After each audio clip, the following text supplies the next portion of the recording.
Evening, friends. I'm Beau LeClair, and this here's the Dixie Tales, where the Deep South still whispers if you listen close. These are the stories that never made the history books, but live on in the heat, the dust, and the hush between crickets. So pull up a chair, tap that like, and subscribe if you believe some truths are too wild to stay buried. Now, let's begin. Welcome, y'all, to our first episode on the Dixie Tales, where the stories run thick as molasses and the past still whispers through the cypress and magnolia. We want to tip our hat to our good friend Rufus over at the Holler Tales channel for sparking the fire that led us down this road into the Deep South. From Mississippi to Louisiana, Alabama to Georgia, we'll be digging up the true and the near true, the legends and the sins that built this part of the country. To kick things off, we're heading straight into the heart of New Orleans, where faith and fear danced hand in hand beneath the shadow of one woman's power, the curse of Marie Laveau. Folks around here say you can hear the past breathing if you listen close enough. In the hum of the swamp, in the toll of the church bells, in the footsteps that echo down Chartres Street long after midnight. I've lived my whole life listening to those whispers, and every one of them, sooner or later, circles back to one name, Marie Laveau. Now I ain't one to throw shade on the Lord's work, but if ever there was a woman who made both preacher and sinner bow the same way, it was her. They called her the Voodoo Queen of New Orleans, half angel, half witch, depending on which side of the altar you stood on. She's been gone more than a century, yet you walk into St. Louis Cemetery number one today, and you'll still find red lipstick X's on her tomb, offerings of rum, flowers, chicken bones, and coins stacked like prayers that never finished. I first heard her story from my grandmother, who swore she once saw Marie's shadow pass through the iron gate at St. Anne Street, even though the woman had been dead 50 years.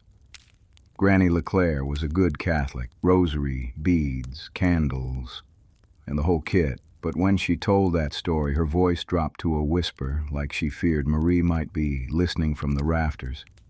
She said, "Beau, don't ever mock what you don't understand." That woman talked to saints and spirits both, and they all listened. Marie Laveau was born in 1801, when the city still smelled of river mud and sugar cane, and the world was divided by color, class, and creed. Her father was a white planter, her mother a free Creole woman of mixed blood. That made Marie neither slave nor master, just something in between. And in New Orleans, that halfway world could be a kingdom if you played it right. She learned early that power didn't always come from a title. Sometimes it came from the secrets people were too proud to confess. By her 20s, she'd married a Haitian cabinet maker named Jacques Paris. The church blessed the union, but not long after the vows were spoken, Jacques vanished like smoke after rain. Some said fever took him, others said he sailed back to Saint-Domingue and never looked behind. Whatever the truth, the papers called her Widow Paris, and that's when the legends began. Widow Paris moved into a small cottage on St. Anne, just a stone's throw from the St. Louis Cathedral. Neighbors said candles burned in her windows at all hours, and strange music drifted from her garden. Drums, chanting, the rattle of shells. She took in clients quiet-like, rich white women seeking love potions, soldiers wanting luck before battle, thieves praying for forgiveness without confession. Some left with charms around their necks, others left pale as ghosts. See, voodoo in those days wasn't the Hollywood devilry folks think now. It was a mixture. African spirits, Catholic saints, and the old French folk magic that sailed across the Atlantic tucked inside slave ships and hymn books. Marie didn't invent it. She refined it. She baptized her clients in holy water and smudged them with incense, then whispered words no priest dared translate. She could heal or curse with the same hand, depending on what you paid or what you deserved. By 1830, she was queen in all but name. Sunday mornings, she'd attend Mass dressed head to toe in white, kneeling before the altar like any good Christian. Sunday nights, she'd lead ceremonies out on Bayou St. John, drums thundering under the moon, the faithful dancing barefoot in circles while snakes coiled at her feet. Even the police captain kept his distance. Some said he was one of her clients. But the part of her story that always caught me wasn't the rituals, it was the curse. Folks claim Marie carried a wrath sharper than any man's bullet, and once you crossed her, you'd best leave Louisiana behind. The tale goes like this. Sometime in the early 1840s, a sugar baron named Etienne Rochefort decided he was too mighty to bow before a Creole woman. His wife had fallen sick, wasting away day by day. The doctors failed her, so the servants whispered of Marie Laveau, the healer who cured fevers and hearts alike. Madame Rochefort begged her husband to fetch the Voodoo Queen. But pride's a stubborn poison. When Marie finally came, called by the servants instead, she found the lady pale as lace, breath fluttering like a candle in wind. Marie set down her basket of herbs, murmured a prayer to Saint Expedite, and told the baron to kneel. He refused, spat at her feet, called her a witch in front of half the household. She didn't flinch. Just reached into her basket, drew out a white candle, and said in a calm voice that carried through the hall, "If you will not kneel before me, you will kneel before God soon enough." 3 nights later, a storm rolled off the Gulf. Lightning struck the Rochefort mansion, setting the roof ablaze. When the servants pulled the baron from the wreckage, he was on his knees, stone dead, eyes wide, facing east toward the cathedral. Madame Rochefort lived another 20 years and donated half her fortune to the poor. Now maybe that was coincidence. Louisiana's full of lightning and pride burns quick. But after that, even the boldest men in New Orleans tipped their hats when Marie Laveau passed by. Some folks say she used fear like a preacher uses scripture to make people behave. Others say she had genuine mercy, healing children and slaves for free, feeding the hungry from her own kitchen. The truth, as always, sits somewhere in the middle, like the tide between river and sea. What made her powerful wasn't sorcery, it was understanding. She knew that sin and salvation speak the same language, guilt. She listened to confessions no priest would hear, and in return she learned every secret that could move the city. Judges, bankers, mayors, they all came to her door eventually, or sent messengers under nightfall with gold and trembling hands. By the time I was a boy, her name had already turned to myth. Yet even myths cast shadows. Old men in the quarter still claimed they'd seen her walking near Congo Square long after she was buried, a tall woman in a white tignon, eyes shining like candlelight through fog. A friend of mine swore he saw her reflection in the Mississippi the night Hurricane Betsy hit. Said the river rose higher where her image floated. The church tried to claim her soul. They say when she died in 1881, the priest insisted on a proper Catholic funeral, though the crowd outside sang voodoo hymns till the candles melted to stubs. They buried her in the Glapian tomb, but by morning the flowers laid on top were gone, replaced with fresh ones, lilies and basil, that nobody admitted to bringing. That's where the curse took root. For every person who prayed at her tomb with respect, another came with mockery. Tourists chipped off pieces of plaster. Kids spray-painted the wall. Thieves robbed offerings. And one by one, misfortune found them. Sudden fevers, car wrecks, drownings in the bayou. Superstition, maybe. But in New Orleans, coincidence always smells like incense. My cousin Raymond tried it once, laughed at her legend, drew an X on the tomb without asking permission. A week later, his boat engine exploded on Lake Pontchartrain. He survived, but his hand never healed right.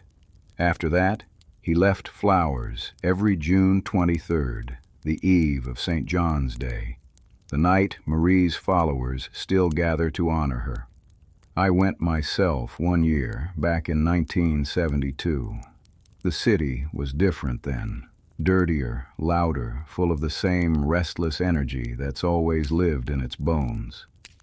Out by Bayou St. John, I watched a circle of women in white skirts dance around a fire, chanting in Creole and Latin.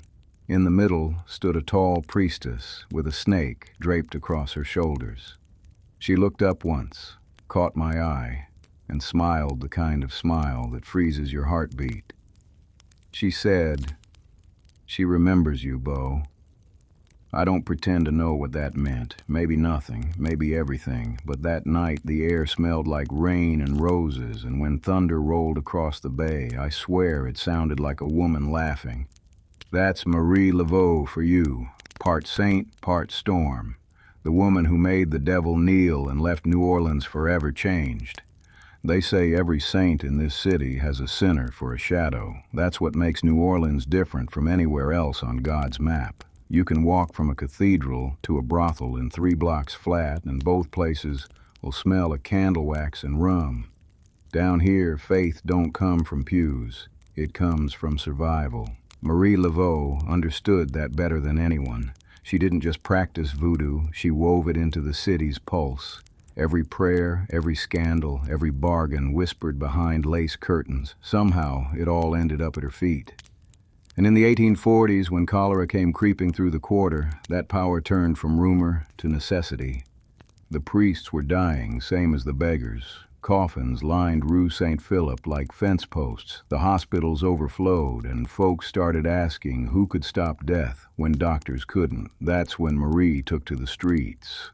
White dress flapping in the wind, basket of herbs in her arms. She went house to house, rich or poor, pouring water, blessed with her own prayers over burning skin. People claimed she never caught the sickness herself. Some said she carried the power of St. Roch. Others said she'd made a deal darker than midnight. Whichever tale you believe, one thing's certain: the dead slowed down, and the city started calling her Maman Marie. The church didn't like it, but they couldn't deny it. More folks came to her house on St. Anne than came to Sunday Mass. Now, if you walked by her gate in those days, you'd see 2 faces of New Orleans staring back at each other. On one side, the spire of the cathedral. On the other, the courtyard where Marie's followers lit candles to Baron Sa-Medi and the Virgin Mary, both. That mix scared the holy men half to death, but to everyone else it felt right, like both heaven and hell finally agreed on something. I've stood in that courtyard myself, years later, after the weeds had grown over the flagstones. You can still feel a hum under the ground, like the earth remembering the sound of her prayers. There was one story my grandfather told that stuck with me more than any other. He said a judge, name of Dupré, had sentenced a young Creole boy to hang for stealing silver from a shipping office. Everyone knew the boy was innocent. The real thief was one of the judge's cousins, but Dupré wanted to make an example. The boy's mother came begging Marie to intervene. She couldn't pay, just knelt in the dirt and wept. Marie told her, "The truth's like a snake in tall grass. It'll bite when it's ready." Then she wrote something on a scrap of paper, folded it 3 times, and told the woman to slip it under the judge's chair before the next hearing. When court convened the following morning, Dupré sat down, adjusted his robes, and within minutes started sweating. Witnesses said he fanned himself like he'd caught a fever. Then he began to mutter, something about snakes crawling up his legs. He leapt from his seat, shouting for help, clawing at invisible scales. They carried him out raving, and by sundown he was dead. The case was thrown out, and the boy walked free. Now, I'm not saying Marie killed that man, but I'm not saying she didn't either. Down here, justice sometimes wears a stranger's face. Her influence spread far beyond the city. Riverboat captains carried her charms in their coat pockets. Plantation wives up in Baton Rouge mailed for her powders and oils. Even gamblers in Natchez kept her gree-gree in their boots. There wasn't a man in the Delta who didn't know her name or fear it. But power always draws envy. Other priestesses rose up, claiming her crown. The most famous was Rosalie, a woman from Plaquemines Parish who swore the spirits had chosen her to replace Marie. For a while, the city split in two, half swearing loyalty to Maman Marie, half drawn to Rosalie's wilder, darker ceremonies out by Lake Pontchartrain. That rivalry reached its breaking point one St. John's Eve, when both women held ceremonies the same night. Marie's took place by the Bayou, gentle, rhythmic, lit by lanterns and prayers.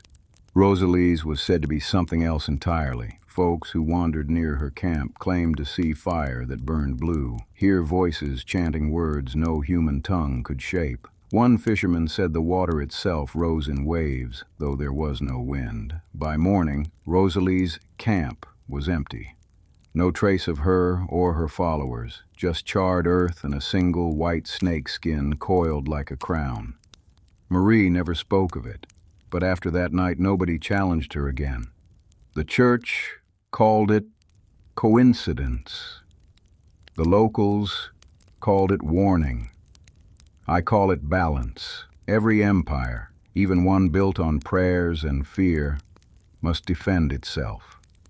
As the years rolled by, Marie aged, but her legend didn't. She took up work as a hairdresser for the wealthy ladies of the French Quarter. That might sound humble, but it was her cleverest trick yet. Sitting behind those silk curtains, brushing out a woman's curls, she heard everything. Who was sleeping with whom, who bribed which officer, who feared which scandal. Secrets poured into her ears like perfume, and she stored them away like gold. There's an old saying, a woman with knowledge is more dangerous than a man with a gun. Marie proved that tenfold. When she needed a favor, she didn't threaten, she reminded. A whisper here, a smile there, and suddenly doors opened. Charges vanished, debts got forgiven. No paperwork, no noise. Just the quiet pressure of a queen who knew your sins by name. But the real turning point came in 1852. That was the year a young Creole girl disappeared. Evangeline Duval, daughter of a sugar broker. The city went mad with gossip. Some blamed river pirates. Others said she'd run off with a soldier. But her mother went to Marie. 3 days later, Evangeline was found wandering near the levee, dazed but unharmed. She claimed a dark figure had lured her away, whispering promises of eternal youth, but that a woman in white drove it off with a single touch. The newspapers mocked it, of course, but mothers across New Orleans started hanging crosses and voodoo dolls side by side after that. Even the skeptics hedged their bets. You ask me, that was Marie's true genius. She made believers out of doubters without ever demanding it. She didn't preach, didn't threaten eternal fire. She just let results speak. And in a world split between slave and free, black and white, sinner and saint, she offered something no church could promise: agency. But with faith comes fear, and the line between reverence and resentment gets thinner every year. By the late 1850s, whispers turned ugly. White politicians accused her of sedition, claiming her gatherings stirred rebellion among the slaves. Newspapers printed sketches of her ceremonies, calling them heathen orgies. They forgot she'd saved their city from plague a decade before. That's how the South works sometimes. Gratitude dies faster than gossip. The police raided her home once, in 1858. They found candles, herbs, a few bones. Nothing worse than what you'd see in any apothecary. But the papers called it proof of witchcraft. Marie stood trial, calm as a saint, defended herself without a lawyer. The judge dismissed the charges after half an hour, saying no law forbade prayer in any language a soul might choose. She walked out of that courtroom smiling, and rumor says she passed the same judge a small pouch tied with red string on her way out. He died of fever 3 months later. People like to think curses are about death. They're not. A real curse is a mirror. It shows you who you've always been, but won't admit. Marie understood that. She didn't curse to punish. She cursed to reveal. Every man who wronged her or mocked her power eventually met the truth he'd been hiding from. That's the kind of justice this land understands best. By the time the Civil War came rolling down the river, she'd already turned from legend to myth. Soldiers from both sides carried charms, blessed by the Voodoo Queen. Some said she predicted battles. Others claimed she sheltered escaped slaves in her courtyard, disguising them as servants. I can't say which tales are true, but I do know this. When General Butler occupied the city in '62, he ordered his men to leave her alone. "We got enough trouble with God," he said. "No need to tempt the devil's queen." There's one more thing about Marie folks forget. She wasn't cruel, she was tired. By her 50s, she'd seen enough of humanity to know it wasn't spirits that made evil. It was pride, greed, and fear. Maybe that's why her magic felt so human. She didn't claim to defy heaven. She claimed to understand it in her own way. Sometimes when I walk past her old cottage, I swear I catch her scent, sweet basil and smoke, and every now and then a breeze rustles through the iron gate, though no one's there. That's how I know she's still watching, making sure folks remember the rules she lived by. Respect what you can't explain, keep your word, and never, ever mock the unseen. They call her the Voodoo Queen, but in the quarter they also called her the Saint of St. Anne Street. It wasn't mockery. It was survival. When a woman keeps you alive through plague and heartbreak, titles start to sound small. By the 1860s, the city had changed its clothes, but not its soul. Cotton money strutted in brass-button coats, gamblers and Creole gentry packed the opera house, and the levee stank of river mud and war rumor. Under it all, Marie still moved quiet as tidewater. Her cottage garden bloomed while cannon smoke drifted over the river. Folks said she prayed every morning at the cathedral and every evening in the yard with her spirits. I figure she covered both bases, just in case heaven had a busy signal. After the war, when men came home broke and haunted, they found her waiting with a cup of chicory and a handful of bones. She told one drunk soldier to bury a silver coin at the crossroads and never drink again. He did, and the bottle never found him twice. Another man begged her to curse the banker who'd stolen his farm. She told him, "Vengeance rots the roots that feed you." The next week, that banker's cotton warehouse burned down. Some said accident. Others said warning delivered. But the story that truly made her a saint began with a baby. It was 1868, spring thick with jasmine and the smell of wet cobblestone. A steamboat had caught fire upriver, killing half the passengers. One infant survived, washed ashore near Esplanade, wrapped in scorched linen. The nuns at St. Mary's refused to take her, calling her cursed. So a fisherman's wife carried the child to Marie. Marie looked down, saw the girl's eyes, pale gray, like river fog, and said, "This one belongs to both worlds." She named her Celeste, raised her in the house on St. Anne, taught her herbs and hymns, taught her to keep her temper cool as Bayou water. Celeste grew up neither servant nor daughter, just apprentice to a woman the city half feared and half loved. Years later, when Marie's hair had turned silver, Celeste took over the healing work. People began confusing the two of them. Some swore Marie never aged, that she'd stolen youth itself. But if you looked close, you could see the difference. The older woman moved slower, her voice softer, like a bell rung far away. I remember one evening in 1873, my father had taken me into town for supplies, flour, lamp oil, a new belt buckle. I was a skinny kid, all elbows and curiosity. We passed St. Louis Cemetery, just as the sun dropped behind the tombs.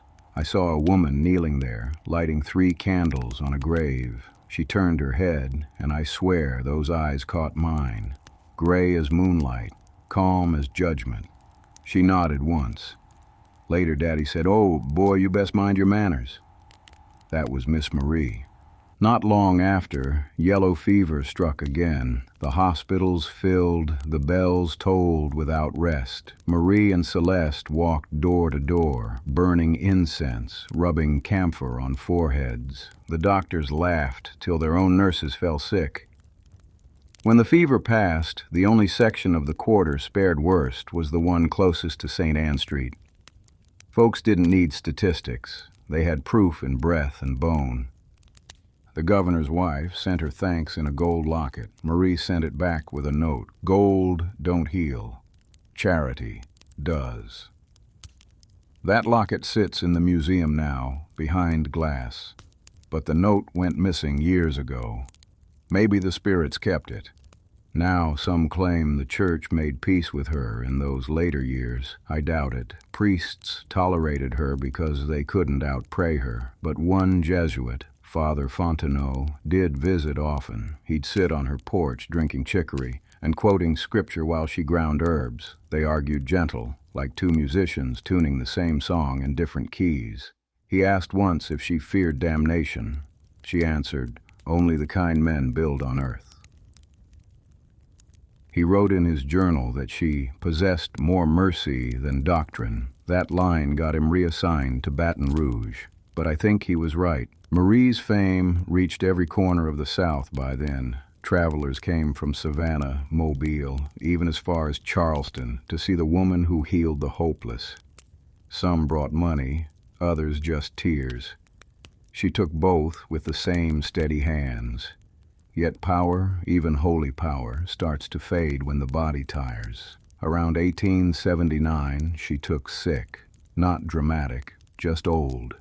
Neighbors said they'd see her sitting in a rocking chair beneath the magnolia, humming to herself, a rosary in one hand, and a snake coiled asleep across her lap. The city held its breath. Then came the night of June 15th, 1881. Thunder growled off the Gulf, a storm building slow. A candle burned in every window on St. Anne.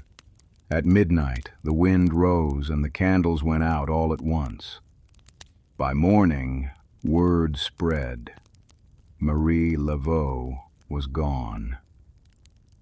Celeste arranged the funeral at St. Louis Cathedral, same church that once tried to exorcise her name. They say the line of mourners stretched clear down Chartres Street. Black, white, rich, poor, all standing shoulder to shoulder under umbrellas, each holding something small. A sprig of basil, a rosary, a lock of hair, a scrap of parchment.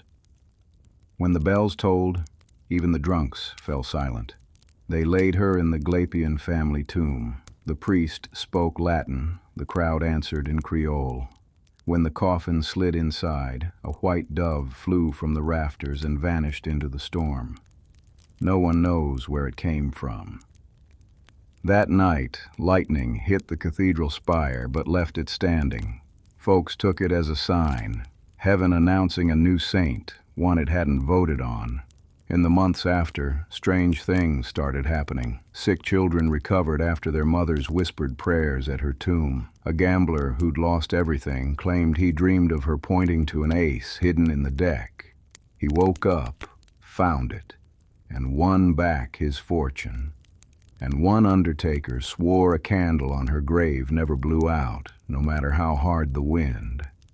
The newspapers dismissed it all, but they couldn't stop people from visiting. Every day, offerings piled higher: beads, rum, cigars, bits of ribbon, silver crosses.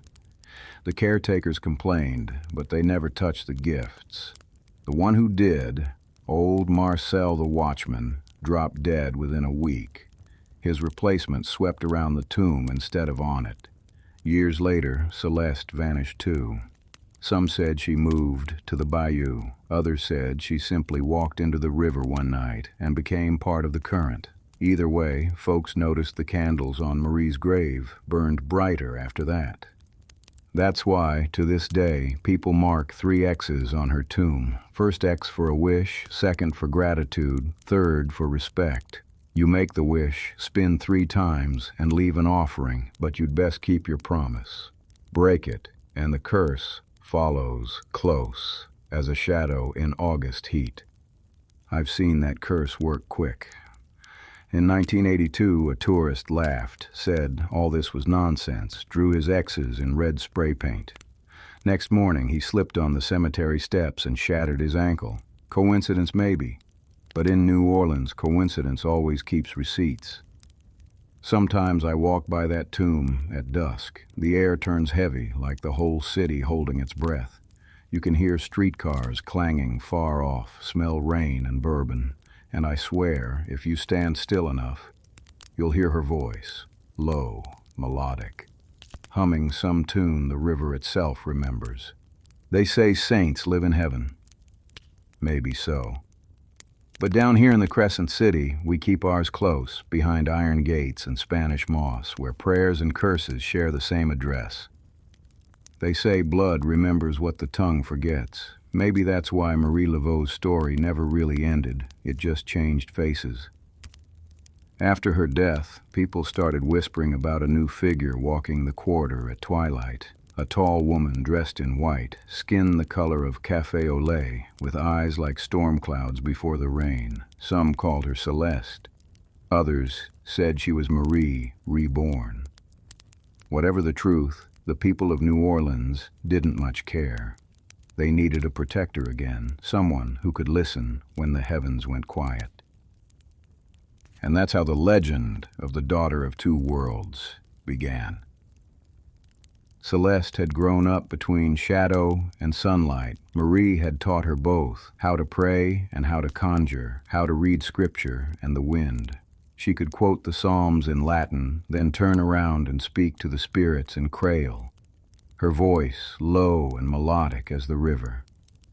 Now, I've heard folks argue whether she was real or just a story made to fill the hole Marie left behind, but my Uncle Pierre swore he met her once, out near Bayou Sauvage, sometime in the 1890s, said he'd gone to check his traps and found her kneeling by the water, laying wildflowers in a circle. He asked what she was doing, and she smiled, said she was feeding the ones who live beneath. When he asked who that meant, she said, the forgotten. He said the air went still, frogs stopped croaking, even the mosquitoes hung motionless. Then she stood, nodded once, and walked off into the reeds.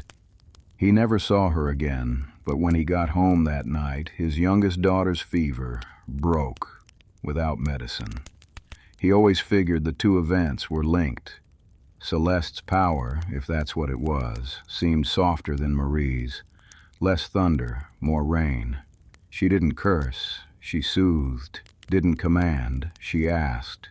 But sometimes asking can move more than demanding ever will. By the turn of the century, New Orleans was bursting at the seams. Electric lights, jazz pouring from open doors, the clatter of streetcars over old cobblestone. The past and future were colliding, and somewhere in between stood Celeste, holding what was left of the old ways.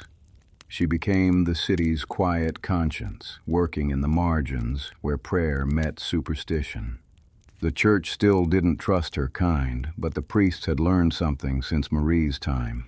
It was better to share a city with voodoo than to fight it outright, so they tolerated her candles and her coins. Her offerings left at crossroads, and maybe deep down they lit a few of their own. One of my favorite stories from that time came from a woman named Antoinette Duval, a seamstress who lived above a shop on Royal Street. She told how her husband, a dock worker, had been crushed under a fallen beam, left half paralyzed. The doctor said he'd never walk again. But one night, as she was weeping in her sewing room, a knock came at the door. A young woman stood there in a white shawl, holding a jar of oil that smelled of cloves and honey. "Rub this along his spine," she said, "and every morning open the windows. Let the river breathe on him." Antoinette did as told. Within a month, her husband took his first step, When she went to thank the woman, she was gone. No one in the quarter had seen her, but an old fisherman claimed he'd watched a lady in white walking barefoot along the levee that same night. Some say it was Celeste, others a spirit sent by Marie. Down here, that's the same thing. Over time, the Laveau house on St. Anne became a kind of shrine. People left food, flowers, little wooden crosses. Children played marbles on the porch steps.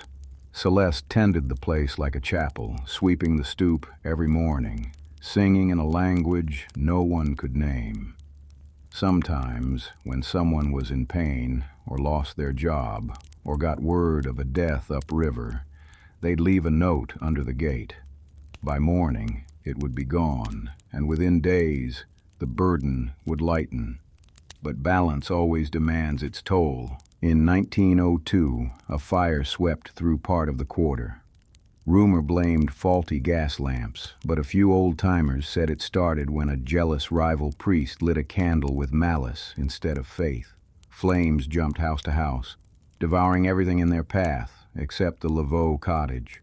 When the smoke cleared, every building around it stood blackened, yet that little house sat untouched. Not a single shutter burned. Reporters came from as far as Chicago to write about the miracle of St. Anne Street. Celeste refused to speak to them. All she said was, "Faith that serves the living never burns." The fire silenced her rivals, but it also painted a target on her back. City officials, tired of the superstition business, began cracking down on voodoo gatherings. They passed ordinances banning public rituals, forced practitioners underground. Celeste held her ceremonies quietly, behind closed shutters. But repression has a way of turning faith into defiance. In those years, new kinds of darkness took root. Gambling dens, opium houses, backroom politics.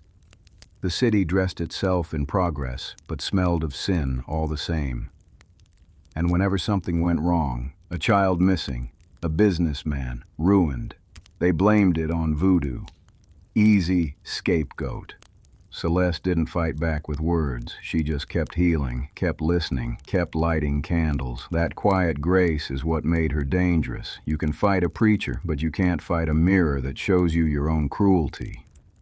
Then, around 1910, she vanished. No obituary, no funeral. Some said she'd moved to the Bayou. Others swore they saw her board a steamboat heading south, white shawl fluttering like smoke. The only clue was what she left behind. A small wooden box on the altar of her cottage.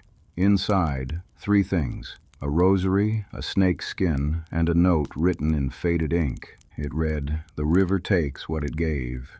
I am both and neither." They say when a true Voodoo Queen dies, the sky trembles just enough for the birds to stop singing. And sure enough, that summer, the city had its strangest storm. No rain, no lightning, just thunder that rolled for an hour straight and a wind that smelled of basil and ash. People took it as a sign that the daughter of 2 worlds had gone home. To her mother, to her spirits, maybe to both. Years later, the house on St. Anne was sold, remodeled, rented out, but tenants never stayed long. Doors opened by themselves. The scent of honey and smoke lingered in the halls. One woman claimed to hear a lullaby at midnight, sung in a voice too old for a young throat. I went there once myself, back in the early 80s, before it turned into a museum exhibit. The caretaker let me walk through alone. The walls still held the humidity of the past, thick, heavy, and humming. In the back room I found a cracked mirror, its silver fading. For a moment I thought I saw 2 reflections instead of one old, one young, both smiling. Maybe that's all voodoo really is, a reminder that nothing truly dies in Louisiana, it just changes names. So, if you ever find yourself in New Orleans on a still night, and you catch the scent of clove and rainwater drifting from an empty window, don't be afraid. It's just the daughter visiting home, carrying her mother's memory on the wind. I've lived long enough to know there's no feud fiercer than the one between belief and fear. Down here, we baptize in both, but By the time the new century rolled around, the church had nearly lost the quarter. Oh, they still rang the bells at St. Louis Cathedral, still marched in procession on feast days, but the pews were thin and the shadows were thick. Every priest who came from Rome or Mobile thought he'd tame the city with sermons. Every one of them left with gray hair and an ulcer. Voodoo wasn't something you could outlaw. It lived in kitchen corners, under bed pillows, behind the crucifix nailed above every doorway. A woman might pray to the Virgin Mary at dawn and feed a bowl of milk to the spirits at dusk, and see no contradiction in either. That drove the bishops wild. They called it heresy. We called it Tuesday. The smarter priests stopped fighting and started folding a little of Marie's old magic into their own rites. A sprinkle more holy water here, a candle blessed for protection there. They never said voodoo, but everybody knew. It's funny how faith adapts when fear of losing power sets in. But the real trouble started in 1915. That's when Father Jean Marchand arrived from France, a young firebrand sent to restore purity to the flock. The man had a jaw like a brick and a Bible heavy enough to crush a lizard.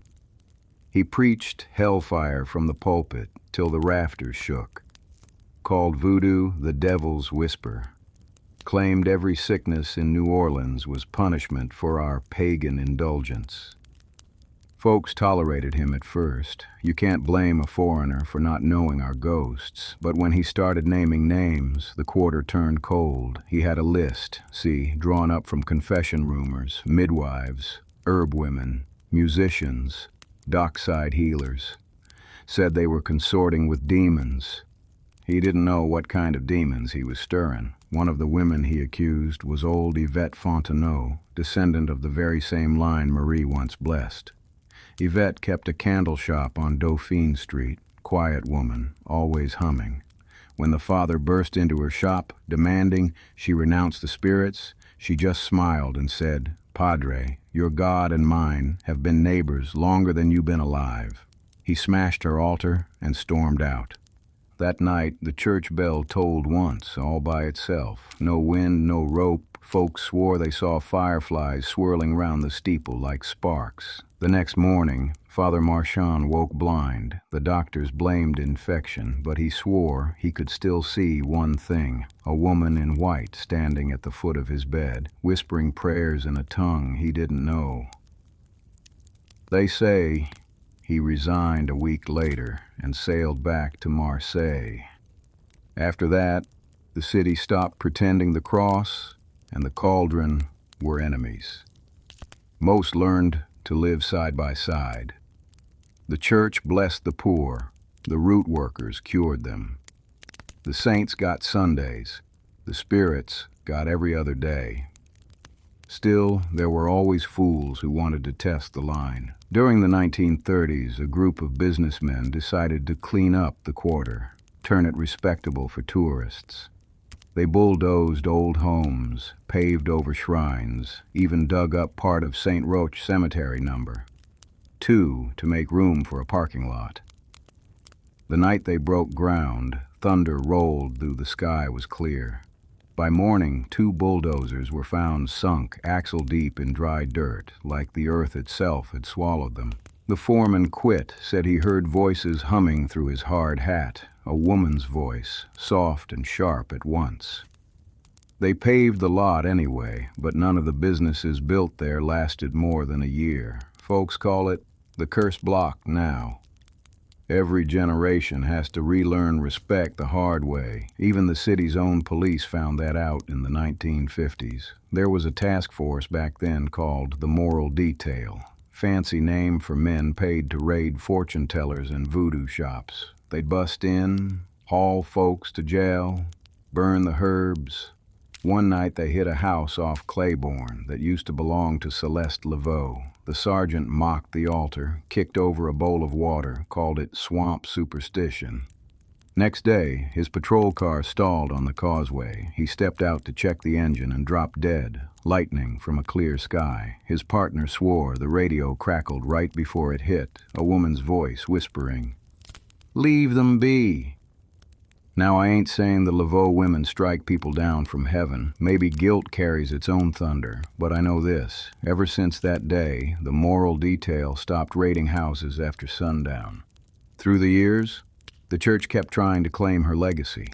Some priests say Marie was a secret Catholic mystic, others paint her a sinner who found grace too late. But I reckon both are missing the point. She wasn't trying to replace faith. She was trying to remind folks that God speaks every language, even the ones written in dirt and smoke. There's a reason her tomb still draws crowds while the bishops' names fade off their plaques. She gave people something the church rarely does, proof that mercy can look like rebellion. One summer evening, I sat outside the cathedral steps, listening to a jazz funeral wind down Royal Street, brass horns wailing, umbrellas spinning. Out of the corner of my eye, I saw a woman standing by the gate, watching.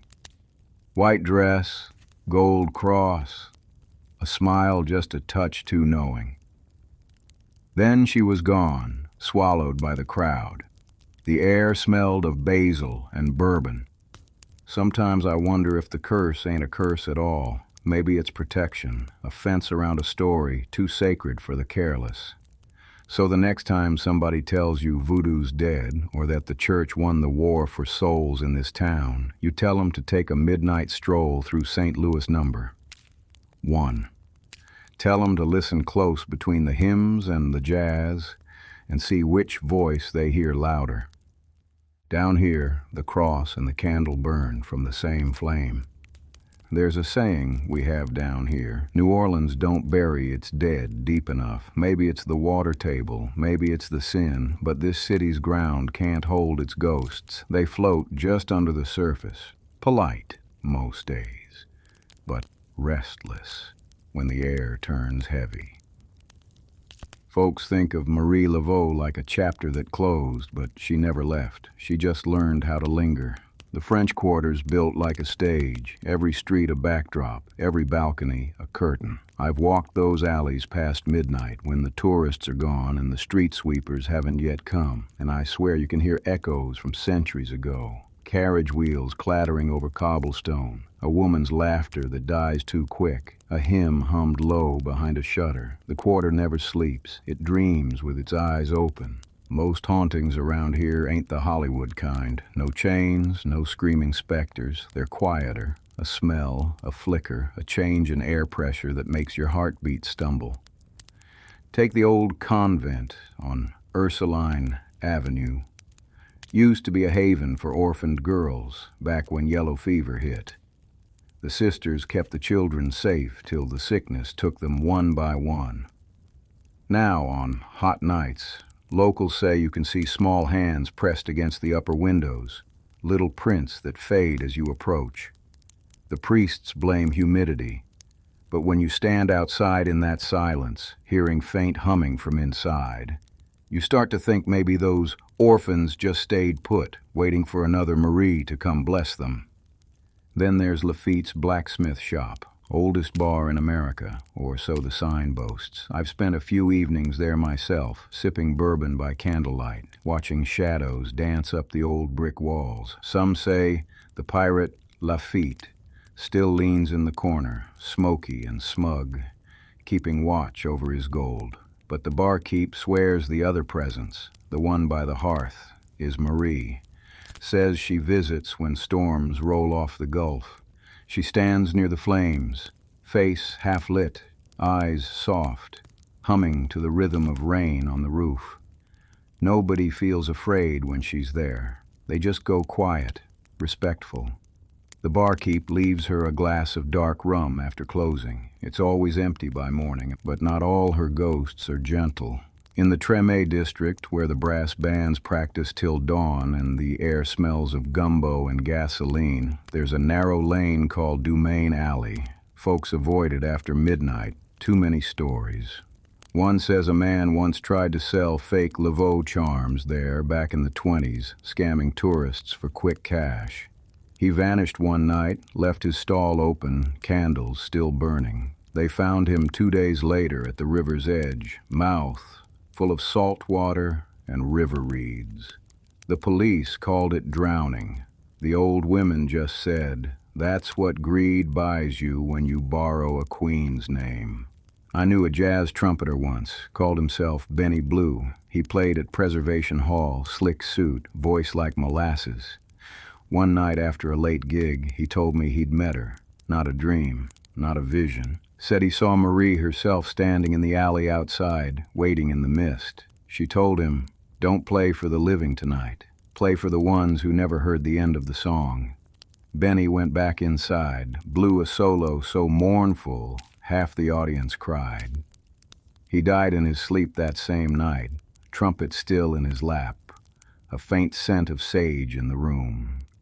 They buried him with that horn, and the next storm that passed through the city sounded like brass from the clouds. Now, you might think I'm just an old man telling porch tales, but the cemeteries themselves tell the truth. Walk through St. Louis No. 1 at sunrise. The air's thick, the marble slick with dew. Some tombs shimmer like they're breathing. You'll notice Marie's grave first, the offerings, the candles, the lipstick marks. But look closer, and you'll see tiny etchings all over the surrounding walls. Crosses, symbols, names, pleas. People talking to her even now, begging favors, confessing secrets. You don't carve prayers into stone unless you expect someone to answer. A caretaker named Jules told me he once tried locking the gates early. He'd made it halfway down the path when he heard footsteps behind him, soft, steady, like a woman in slippers. He turned, flashlight in hand, but no one was there. Then the gate swung open by itself, gentle as a mother's touch. He took the hint and never closed up before sundown again. But it ain't just the old ghosts that haunt us. It's the living ones, too. The people who keep chasing her power without understanding it. Every few years, some fool decides to reclaim her magic, turn it into money. They sell fake gris-gris bags on Bourbon Street, print her name on candles from factories up north. They don't realize she was never a show. Her power came from respect. And when respect dies, something mean wakes up to remind folks why her legend still breathes. There was a girl named Nadine back in the 90s, fancied herself a modern Voodoo Queen, opened a shop in the quarter full of glitter and neon, sold Laveau blessing water made from tap and food dye. For a while, she made a killing. Then one night, the whole place burned. No gas leak, no arson, just a single candle that refused to stay lit till it took the curtains. Firefighters said the blaze started at the altar. On the floor, the only thing untouched was a small wooden box inscribed with 3 X's. Even now, if you walk that block after rain, you can smell smoke and sweet basil mixed together. Folks cross themselves without thinking. See, down here, ghosts ain't just remnants. They're reminders. They don't linger to scare us. They linger to make sure we don't forget who we are, where we come from, and what we owe to the dead. Marie Laveau's ghost ain't vengeful. She's protective. The curse folks whisper about, maybe that's her way of keeping the city honest. Like a mother who'll swat your hand before you touch the stove. Every time a hurricane barrels toward the Gulf, someone leaves flowers on her tomb. Every time the levee holds, those same folks go back and leave more. Faith, fear, and gratitude, all mixed together. That's New Orleans for you. The only city where a ghost gets more respect than most politicians. And when you see the candles flickering in St. Louis No. 1, each flame dancing in its little glass cup, remember this. Those lights ain't for the dead.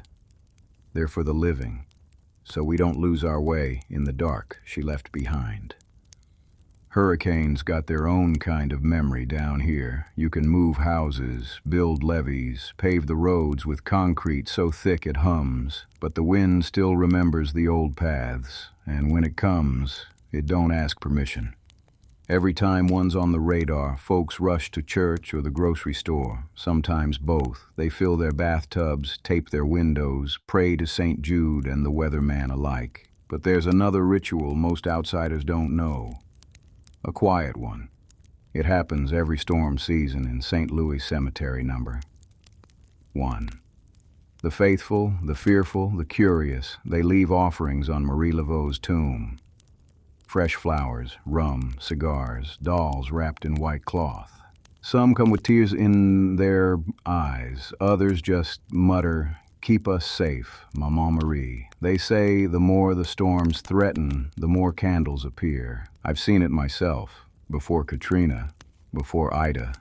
The days when the sky turns the color of pewter and the humidity feels like wet linen on your skin. I walked through that gate once, back in August of 2005, the day before the big one hit. I'd heard the mayor's warning, same as everyone, but I had business to finish. My mama had taught me to pay respects before any storm. "Ask the old queen to keep the water out your house," she'd say. "She listens better than the corps of engineers." So there I was, old hat on my head, the sky bruised and restless overhead. The cemetery was empty except for me and the dead. I brought her a bottle of rum, good stuff, not the cheap kind, and 3 gardenias. Laid them down and said, "Marie, don't let her take the city. Not again." Now, maybe I imagined it, maybe it was the wind, but I swear I heard humming, low, like a lullaby under the thunder, and the smell of basil came sharp as if the whole graveyard was cooking gumbo.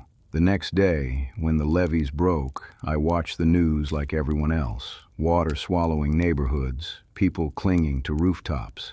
But the quarter, that stubborn old patch of brick and wrought iron, stayed standing. The water rose, but it didn't drown, and when it receded, Marie's tomb was dry. Not a crack, not a speck of mud. The others were covered in silt and debris, but hers looked freshly scrubbed. Some said it was elevation, just higher ground. Maybe so. But when the city needed mercy, it found it in the one place where both saints and sinners leave candles. After Katrina, the offerings doubled. Pilgrims came from everywhere, Haiti, Texas, Brazil, even Italy, lighting candles, tracing X's, whispering thanks. The caretakers tried to clear them, but new ones appeared every morning. One woman told me she'd dreamed of a tall figure in white, guiding her through the floodwater. Said it smelled like gardenias. Said she followed that scent till she reached high ground. That's when folks started calling Marie the guardian of the storms, a queen turned into a watchtower. But the legend don't stop there, because the tomb itself, that little white pyramid of plaster and stone, has a way of talking back. Some nights the caretakers say they hear knocking from inside, not loud, just 3 slow taps. Always 3, the same number folks mark on the wall. Back in 2014, they tried to paint it over, to stop the vandalism, they said. But the next morning, the fresh paint had cracked clean down the middle, shaped like a lightning bolt. The city blamed humidity. I call that divine protest.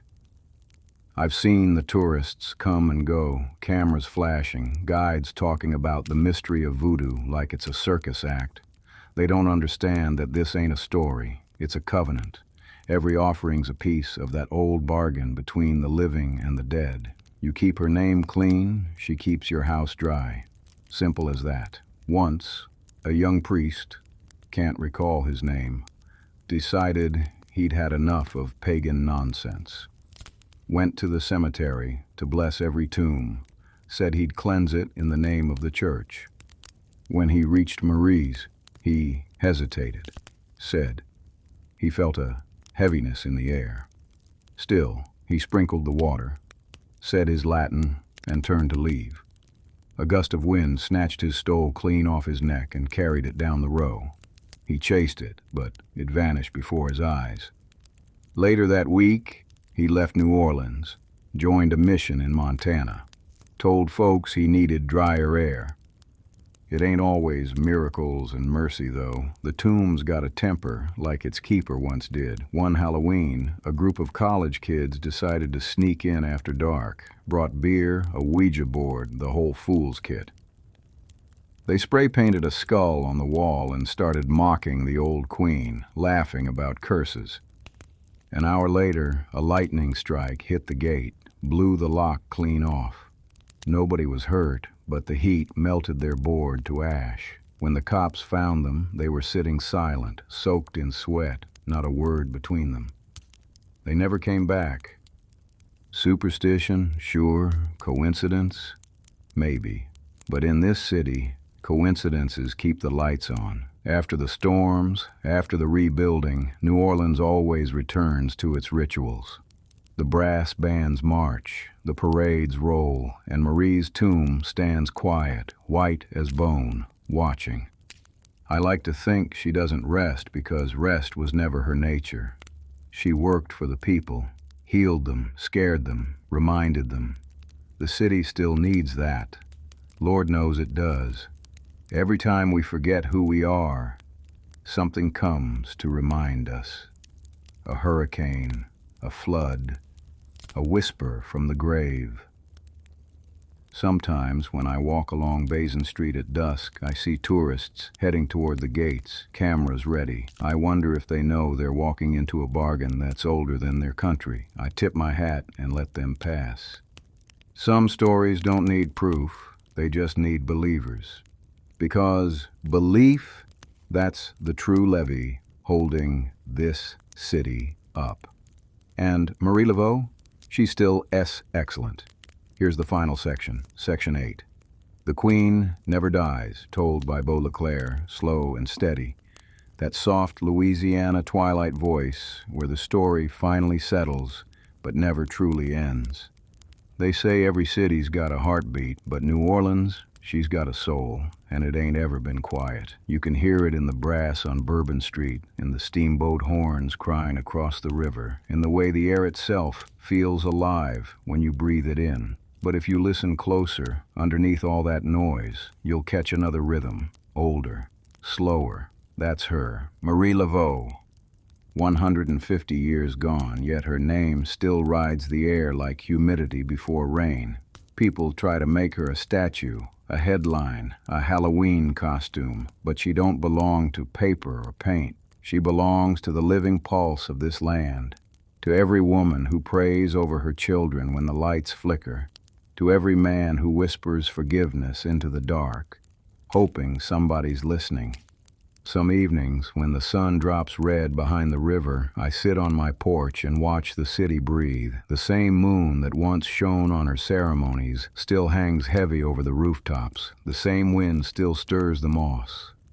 And I swear, there are nights you can almost see her walking slow down Basin Street, white dress brushing the dust, eyes soft as candlelight. I remember once, maybe 10 years back, I met a young reporter from up north. She came looking for the real story of the Voodoo Queen. Had her notebook, her questions, her little tape recorder. Sat right where you're sitting now. I poured her coffee and told her what I could, about the cures, the curses, the faith that bent but never broke. She said, "So do you think she was good or evil?" I laughed. "Child," I told her, "in Louisiana we don't waste time drawing that line. We just hope we fall on the merciful side of it." She didn't understand then, but maybe she does now, because Marie Laveau wasn't a saint or a witch. She was a mirror, and when you looked at her, really looked, you saw yourself, your fears, your hopes, your secret bargains with God. That's why her legend still lives. We keep finding new faces in that mirror. After all these years, her name still protects and punishes in equal measure. A bride pins a charm under her dress, whispers her name for luck. A gambler leaves a coin at her tomb before the dice roll. A mother lays herbs by her sick child's bed and prays to both Jesus and Marie. They don't see contradiction, they see survival. That's the truth about the South. We're not split between heaven and hell. We live right in the middle, making peace with both. Marie taught us that. Now and then, someone asks me if I believe she'll ever come back. I tell them she never left. She just learned new disguises. I've seen her in the nurse who stays past shift to hold a dying man's hand, in the woman who feeds strangers after a flood, in the preacher who ain't afraid to bless a sinner before a saint. She walks among us every day, just quieter now. The city remembers every storm, every song, every candle flicker at St. Louis number. One is her handwriting on time itself. The Queen never dies because the story never ends. When my time comes, I figure I'll go the way most old men down here do, with jazz in the distance and the smell of rain on the wind. Maybe they'll put me not far from her if there's room left between all those X's. And maybe, if the night's gentle, I'll hear her humming again. Same tune she's been singing since the world was young. If you ever visit her tomb, don't come with mockery, come with manners. Bring a flower, a song, or just your silence. Stand still long enough to feel the ground tremble under your shoes. That's not fear, that's reverence. Because some souls don't pass on, they anchor the rest of us. Marie Laveau was one of them. The rest of us, we just keep the candles lit. So now you know why, in this city of storms and sinners, we still leave our doors cracked at night. We ain't scared of ghosts, we live with them. And if you catch a whiff of basil and rum on a windless evening, tip your hat, friend. That's just the Queen making her rounds.